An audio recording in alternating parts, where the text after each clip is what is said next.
Hello everybody, Christian from Treasure Town here, and today we're going to be speaking about the cons of gold, why gold stacking might not be for you. And this is coming from somebody who has 10% of their portfolio of investments in physical gold. Now it's all stored away at the bank, so maybe there's a little bit less like prepping utility. Some people like to have it on their person, but being a YouTuber with a YouTube channel with a large following, the bank strategy is really important for me. But this is not investment advice, purely for entertainment, but I do want to talk about some of the strategies, why I don't have more maybe, or just some reasons that you might not want to be investing in gold, or see if these downsides apply to your thesis, and maybe that would, if you don't mind all these things, then maybe it's time to purchase some gold. So let's get right into it.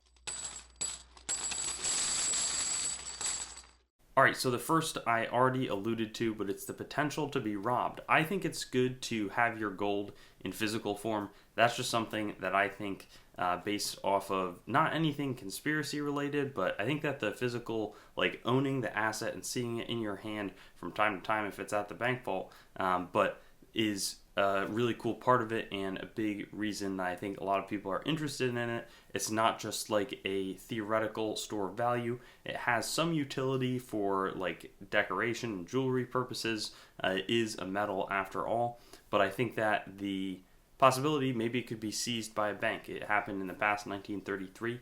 Apparently, my great-grandfather had a little bit. He always liked that investing, but almost all of his gold coins got seized by the government and by President Roosevelt. So he, would have been awesome if he had been able to keep those.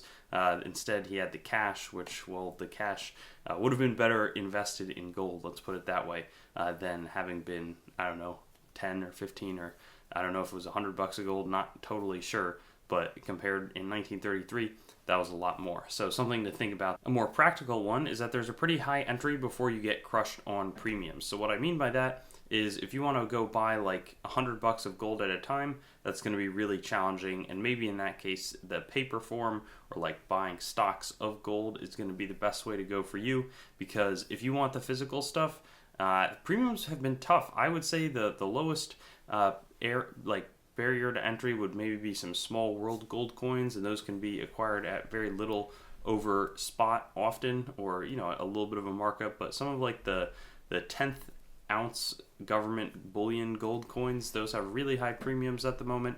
So even if gold price would mean that that's like a $175 coin, good luck finding it for that. So that is one problem where you're probably going to need to invest a fair amount, say buying a 1 ounce coin before you get the reasonable premiums. And then with that, there's also, it's tougher to break it up. So with other like silver, some people like it because they can sell off like $10 at a time. That's going to be way tougher to do if you have the gold. Now, that's not a situation that I feel like when I invest, I don't really mind the idea of having it tough to break up. But I'm not somebody who invests money that I think I'm going to need in the short term, so I don't really plan on liquidating too much of my gold storage. But that is something that a lot of people think about in terms of, hey, I'm going to have to make a big purchase here to start, and I'm only going to have like one coin or something, as opposed to whether it's a visual appeal of a large, say, silver stack, or just the general idea and it precludes people from purchasing at all. That's something that I think is a drawback of gold as well. This one is going to sound like I'm poking fun, but actually confidence in the dollar. So, the dollar has not seen hyperinflation recently, and the central bank, Fed, trying to do their best to have inflation relatively steady. There's a wide range of opinions on this, and I'm sure I'll get some interesting comments below. And I'm not giving my opinion on it, but I am saying, some people think that inflation is not a problem whatsoever. In that case, why would you be purchasing gold? You're better off than holding cash if you think that the market is overvalued, or investing in the markets. One crazy idea is the potential for space mining or asteroid mining to become a reality and really depress the gold markets in a massive way. If there are hundreds of thousands of pounds of gold in space, and some of the new technologies mean that can be mined and brought back to Earth, that could lead to a massive crash in gold prices. And that's something that, like Bitcoin, people feel, I've heard that argument for Bitcoin over gold. Now, I own much more gold than I do Bitcoin. And again, it's not investment advice, But, it would be a problem if there are all of a sudden thousands and thousands of pounds showing up day after day on the earth. I think that gold would still have some value, but obviously that would be a challenge to gold investors who are viewing it as a pretty scarce mineral, or I think it's a mineral. What is it? An element. Quick one, but it's not generating any cash. It's just sitting there. You're hoping that it's going to be able to be used in the future, or potentially for some sort of jewelry or decoration purpose, but it's not like investing in a business that's going to pay you the profits and have potential for growth while paying you profits at the same time. So it's a much different thing. You're just hoping the next person ideally is going to pay you more than what you put into it. Or, again, there could be some inflationary or deflationary thing where that, but storing value. But it is a store, and it's not really creating value. You are also locking up your capital in a less liquid form than cash. So cash can be obviously traded around. That's why money is really invented. Gold is somewhat of that. It used to be more so, but it's less liquid, especially in physical form. So it's not something that you should be, again, trading rapidly around. You're going to lose out a lot on the premiums. That's why a lot of bullion shops exist.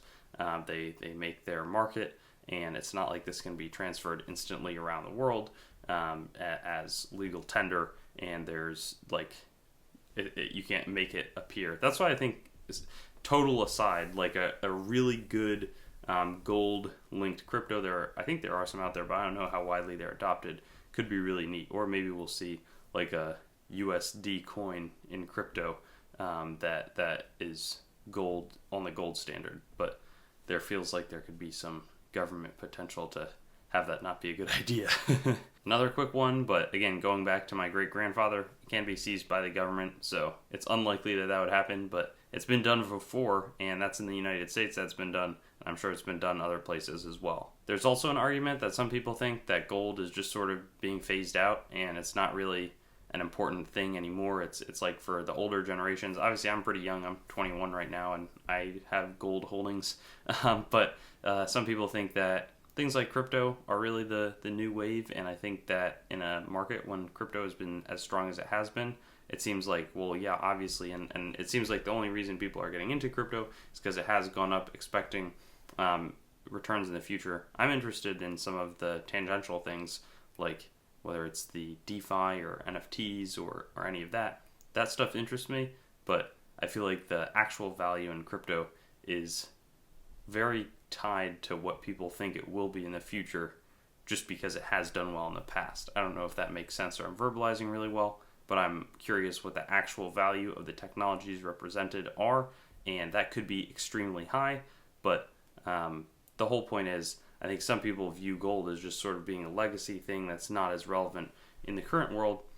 Whether that's true or not, I'm not making a comment on that, but that's something that I've heard out there. Lastly, it's often faked. It's been faked for probably thousands of years, or at least hundreds of years. I've worked in a coin and bullion shop, and we've purchased fake gold that we tested and tried to do our work on, and came out either fake or a lower percentage or whatever it was.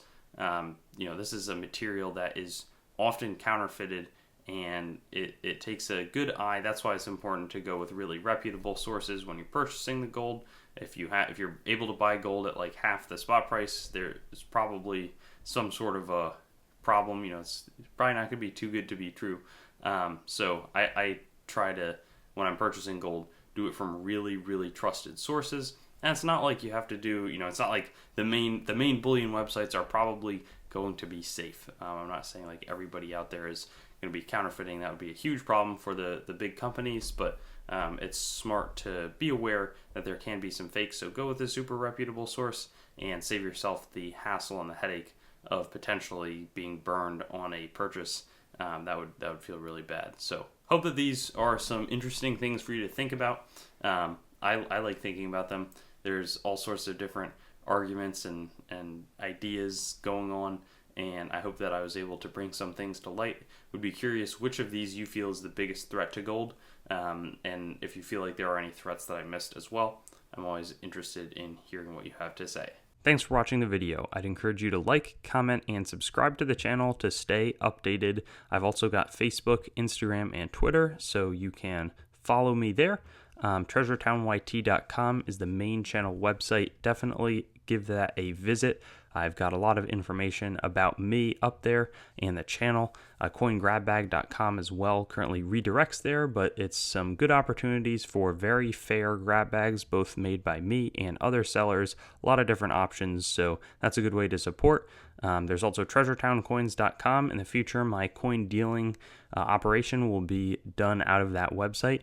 CoinMeltPrice.com for updates on the melt prices of your coins, both US and world. A lot of resources in that website. And then CoinsMetalsCards.com being developed right now as a marketplace and news source for coins, metals, cards, and collectibles in general. So I'll see you on my future videos. Looking forward to seeing you there, and hope you have a good day.